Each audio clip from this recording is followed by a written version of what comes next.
দিছি স্ক্রিনশট। আচ্ছা আচ্ছা ঠিক আছে, তাহলে স্ক্রিনশট দিয়েছো, তাহলে আমি এখন তোমার ওইটাতে আমি যাচ্ছি এবং প্লাস আমার হোয়াইট বোর্ডে ফিরে আসতেছি। এখন দেখো, এই যে আমরা কেমিস্ট্রির সবচেয়ে গুরুত্বপূর্ণ একটি অংশ শিখতে যাচ্ছি, তা হলো আমরা কিভাবে সংকেত লিখব এবং সেটিকে ব্যবহার করে আমরা কিছু বিক্রিয়া শিখব। তারপরে যথারীতি মূল বইয়ের কিছু পড়া হয়তো ইনশাল্লাহ দেখাই দেব। তো এখানে দেখো, এই কয়টা হলো তোমার কি, এই 5টা হলো একে আছে, আর 2 নম্বরে আছে শুধু অক্সিজেন।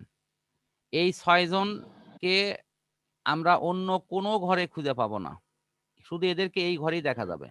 এই জন্য এদেরকে এখান থেকে আলাদা করে দিলাম। যেমন বাজারে লেখা থাকে যে কোনো জিনিস ওই নির্দিষ্ট দোকান বা ওই নির্দিষ্ট কোম্পানি ছাড়া বাইরে পাওয়া যায় না, সেটি কিন্তু এরকম প্যাকেট করে তারা বিক্রি করে, খোলা বিক্রি করে না। এদেরকে অন্য কোনো ঘরে পাওয়া যাবে না। অর্থাৎ আমি যেটা বুঝাতে চাচ্ছি যে এই অক্সিজেনকে তুমি 2 ছাড়া এই 3 নম্বর, 4 নম্বর, 5 নম্বর, 6 নম্বর কোনো ঘরে খুঁজে পাবা না। এই hydrogen, chlorine, fluorine, bromine, iodine এদেরকে তুমি অন্য কোনো ঘরে খুঁজে পাবা না, শুধুমাত্র এই ঘরেই তুমি অলওয়েজ পাবা।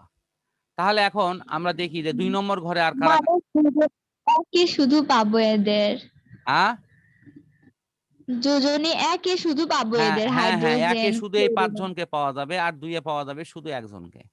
দেখো এখন আমার কথা শুনে কিন্তু মনে হচ্ছে এখনই মুখস্থ হয়ে যাচ্ছে। ঠিক আছে, পড়া কিন্তু এভাবে বুঝে পড়তে হবে। আচ্ছা, এখন 2-এ তাহলে আর কারা কারা আছে আমরা একটু দেখি। 2-এ আছে একজন সদস্য, তার নাম হলো সালফার।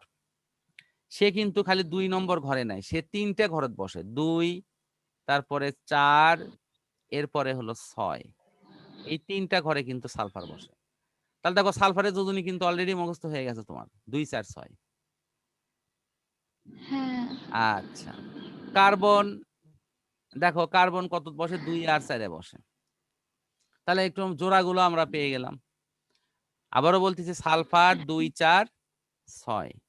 কার্বন কোথায় বসে, 2 এবং 4। 2 এ। খুব ভালো করে লক্ষ্য করো, এই প্রক্রিয়াতেই কিন্তু তোমাকে বাসায় লিখতে হবে। তুমি যদি উল্টোপাল্টা করে লেখো তাহলে কিন্তু মন থাকবে না। ঠিক আছে, এখন এখন কি মাঝখানে এই যে 3 আর 5 এরা মন খারাপ করছে না যে আমাদের ঘরে কেউ বসলো না? তো এদের মনটা একটু ভালো করার ব্যবস্থা করা হোক।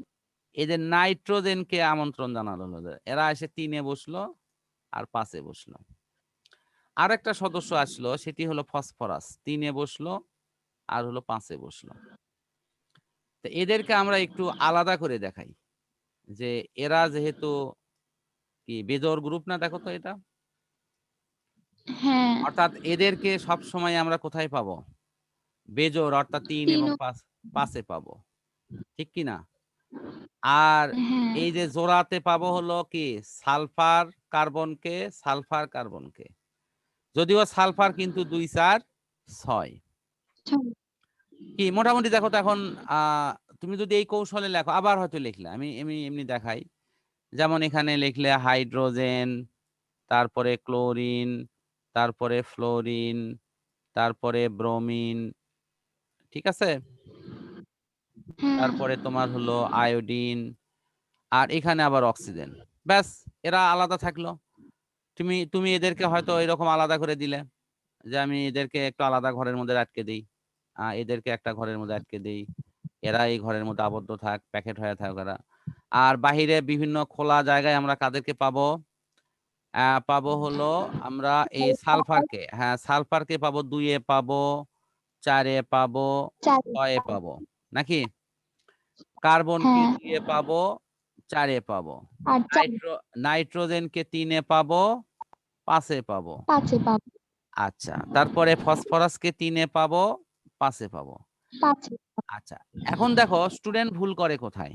হয়তো আমি এরকম বলতেছি, তুমি এরকম লিখবা, 5 বার লেখার পর তোমার মনে হবে যে না এখন অনেক সহজ লাগতেছে, আসলেই কিন্তু লাগবে ইনশাল্লাহ। কিন্তু ভুলটা করে কোথায় ছাত্রছাত্রী, দেখো আমি দেখাচ্ছি, আমি এই ভুল পদ্ধতিটা দেখাচ্ছি। ভুল পদ্ধতি হলো এই জায়গাতে, এই যে এই কটা ঠিকই লেখে, এই যে হাইড্রোজেন, ক্লোরিন, ফ্লোরিন, ব্রোমিন, এটা লেখার পরে করে কি, মজার যে ঘটনাটা করে, অক্সিজেন, সালফার, কার্বন, তারপরে লেখে নাইট্রোজেন, ফসফরাস। আমি কি এইভাবে আমি কি এইভাবে শিখেছি? না। হ্যাঁ, এই যে যারা এই পদ্ধতিতে লেখে যে আমি 2 গুলো সব লিখে 3 যাব, তাদের জীবনেও মুখস্থ হবি না। ওরা পড়বি আর ভুলে যাবে। এখন ভুল পদ্ধতি বুঝতে পারছো? হ্যাঁ, সঠিক হ্যাঁ। যেভাবে আমি লেখা দেখালাম ঠিক ওই কৌশলে তুমি লিখবা। দিনে 5 বার করে লিখবা এই অধাতুটা। আমি আবারও বলেছি, আচ্ছা। কোনো মুখস্থ করার দরকার নেই। এটি যতদিন তোমার আয়ত্ত না হইছে, তোমার কাজ হলো ততদিন এরকম লিখে যাওয়া। যখন আয়ত্ত হয়ে যাবে, যে আর সমস্যা হচ্ছে না, তখন সপ্তাহে শুধু 1 বার করে লিখবা। সপ্তাহে 1 বার করে লিখবে এইজন্য যে এটি প্র্যাকটিস করার জন্য, রিভিশন করার জন্য। তারপরে দেখা যাচ্ছে যে তখন আরো বেশ কিছুদিন যাওয়ার পর যখন দেখা যাচ্ছে যে আর মানে ভুল হচ্ছে না, তখন মাসে 2-1 দিন করে লিখবা। এবং মাসে 2-1 দিন করে লেখাটা বেশ কিছুদিন কন্টিনিউ করলে আর এটি লিখতেই হবে না। দেখবা তখন তোমার চোখের সামনে এটা ভাসতে থাকবে ইনশাআল্লাহ। তো ঠিক আছে, আমি তাহলে তোমাকে এরপরে আহ ওই ধাতুর অংশটা দেখায় দিচ্ছি।